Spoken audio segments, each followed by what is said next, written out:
Hello friends, ऐश्वर्यास recipe Marathi चॅनलमध्ये आपले स्वागत आहे।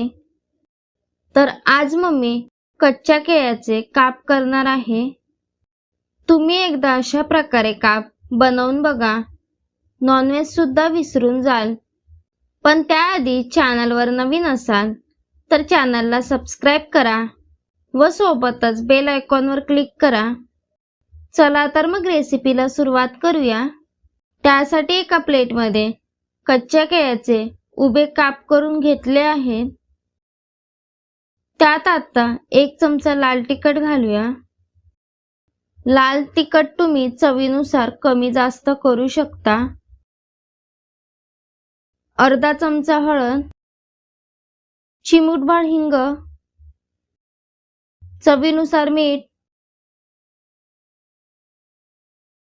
थोडा लिंबाचा रस घालून मिक्स करूया।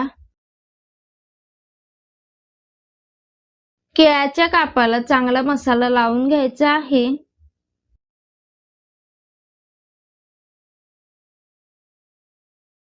हे बघा, आता आपलं केळ्याच्या कापाला चांगला मसाला लावून झाला आहे। तुम्ही आता केळ्याचे उभे काप तर बघितले, पण तुम्ही असे गोल काप पण करू शकता। ह्यासाठी एका बाउलमध्ये केळ्याचे गोल काप करून घेतले आहेत। ह्यात पण सेमच प्रोसेस आहे। त्यात आता 1 चमचा लाल तिखट घालूया। अर्धा चमचा हळद, चिमूटभर हिंग, चवीनुसार मीठ,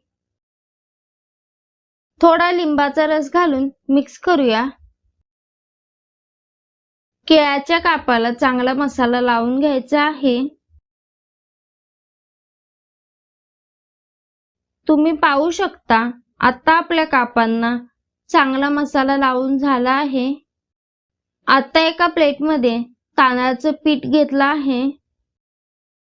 त्यात चिमूटभर हळद, थोडं लाल तिखट, चवीनुसार मीठ घालून मिक्स करूया। तांदळाचं पीठ कापांना लावण्यासाठी घेतलं आहे। गॅसवर पॅन ठेवला आहे। त्यात आता तेल ओतूया।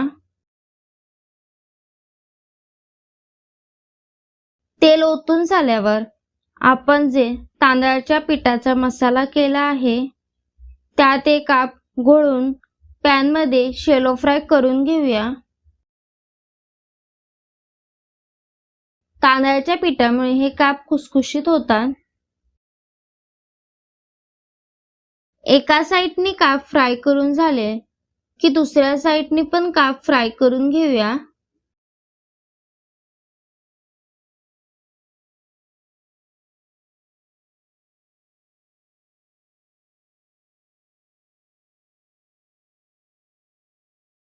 हे बघा, आता आपले काप फ्राय करून झाले आहेत। अशा प्रकारे बाकीचे पण काप फ्राय करून घेऊया।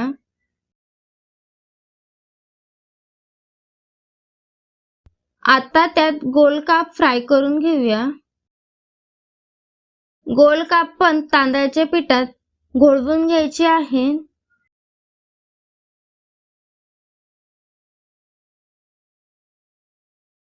एका साइडनी फ्राय करून झाले की दुसऱ्या साइडनी फ्राय करून घेऊया।